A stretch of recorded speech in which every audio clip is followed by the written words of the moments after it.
Selamat datang dan mendengarkan audiobook yang dikeluarkan oleh Audiotune dengan novel yang berjudul Pengantin yang Ditukar, karya author Jenny Tawati, dengan pengisi suara Rumi Bijaksana. Selamat mendengarkan. Setelah puas berbicara dengan Dean, Aiden pun kembali masuk dan menemui Haira. Berapa banyak yang dia pinjam? Tanya Haira penuh selidik. 500.000, jawab Aiden. Kenapa tidak telepon saja? Untuk apa dia repot-repot ke sini? Namanya pinjam uang, tentu dia datang menemui langsung. Apa pernah kau melihat orang berhutang dari panggilan telepon? Tanya Aiden. Tidak, karena jika bertemu dengan orangnya langsung, si peminjam bisa berbicara yang manis-manis agar dipinjami. Tapi dia tidak begitu. Dia sudah banyak membantuku selama ini. Dan dia juga membayar hutangnya tepat waktu. Jadi aku tidak perlu mengemis minta uangku dikembalikan. Apalagi zaman sekarang, kebanyakan orang yang berhutang yang lebih galak, tutur Aiden. Haira manggut-manggut. Tepat setelah pesta usai, Aiden dan Haira pamit. Tak lupa mereka memberikan kado kepada Richa dan Zeko. Dan asal kalian tahu, kado mereka adalah sebuah kaset berisi kumpulan video FTV yang isinya tentang pengkhianatan yang bernasib tragis. Mereka memberikannya agar mereka sadar bahwa hidup pengkhianat tidak akan tenang. Mereka pulang dengan diantar mobil taksi Dean karena mereka tidak mau merepotkan Harsha dan Laras. Cukup Dean saja yang direpotkan. Lagi pula dia tidak akan keberatan karena punya hutang pada Aiden. Begitu pikirnya. Di perjalanan, Dean, kau tinggal di mana? Tanya Haira. Aku tinggal di kontrakan Jalan Kejujuran, sahut Dean yang masih fokus menyetir. Kau tinggal sendiri atau bersama orang tuamu? Aku tinggal sendiri. Orang tuaku berada di desa. Oh, apa kau selalu mengirim uang pada orang tuamu setiap bulan? Haira, tidak baik menanyakan hal sepribadi itu, ucap Aiden. Aku kan hanya bertanya. Aku ingin tahu apakah dia anak berbakti atau tidak. Terang Haira. Tidak apa-apa. Sebenarnya aku selalu ingin mengirim uang pada orang tuaku, tapi mereka menolaknya. Berkali-kali mereka mentransfer balik uangku. Mereka hanya menerima gaji pertamaku saja. Jelas Dean. Wah, orang tuamu sangat pengertian. Jadi kenapa kau sering minjam uang pada Aiden? Untuk Aiden membekap mulut Haira agar tidak melanjutkan kata-katanya. Haira, sebaiknya kau tutup mulutmu. Tidak baik menanyakan hal tabu itu, bisik Aiden. Aku hanya ingin tahu.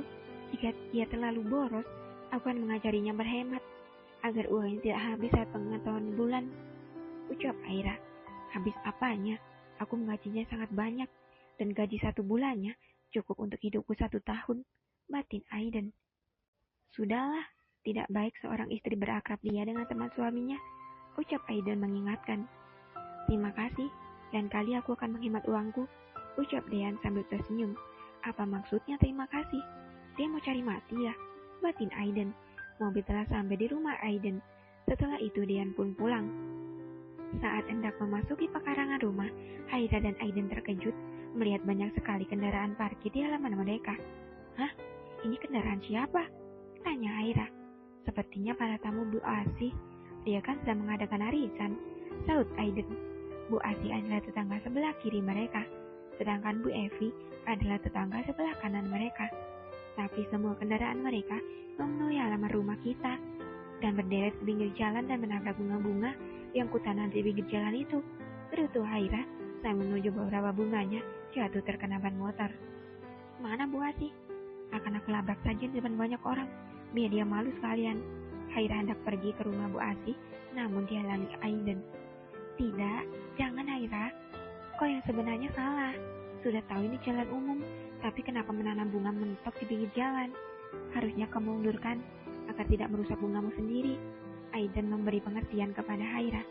Tidak, aku akan menegurnya di depan para tamunya. Aku tidak suka jika bungaku rusak. Haira hendak melangkah lagi menuju rumah Bu Asih. Haira, tolong.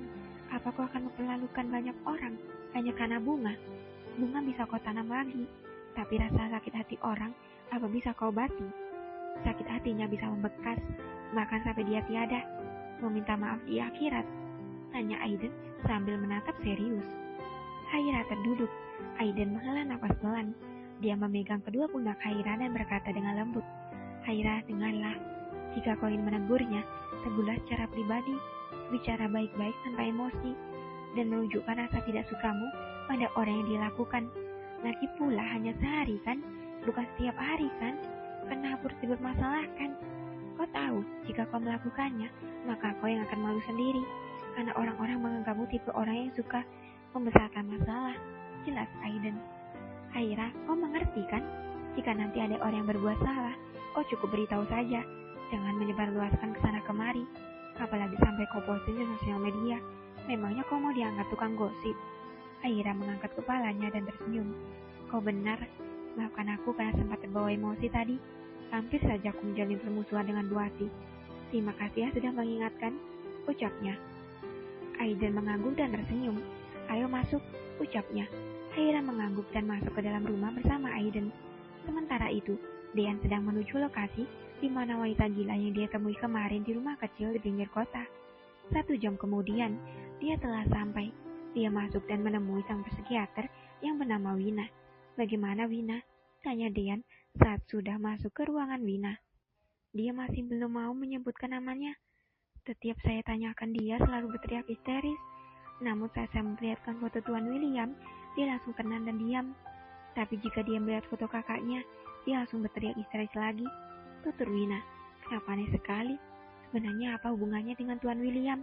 Dean tampak berpikir. "Tuan, sepertinya teori kita salah. Mungkin saat dia tidak ingin menyelamatkan kakaknya, melainkan Tuan William." Jelas, Wina. "Sepertinya kau benar. Saat terapi selanjutnya, coba tanyakan tentang Tuan William, tapi tidak terang-terangan. Kau mengerti kan?" ucap Dean. "Saya mengerti, Tuan," ucap Wina.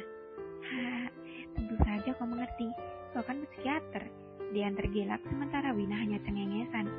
Dean pun meninggalkan tempat itu. Di perjalanan, dia masih memikirkan bagaimana masa lalu si wanita gila dan William. Menurut cerita Grandma, saat masih hidup, William bukanlah tipe yang ramah. Dia pendiam dan terkesan dingin. Dean telah sampai di kontrakannya yang sangat kecil dan sumpek. Benar-benar menandakan bahwa dia seorang sopir yang sering meminjam uang.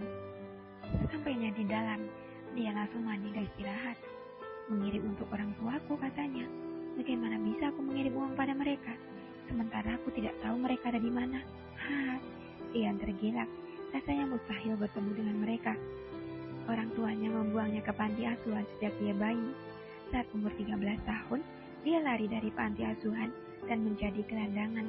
Dan Grandma bertemu dengannya saat usia 15 tahun dan merawatnya, namun tidak mengadopsinya.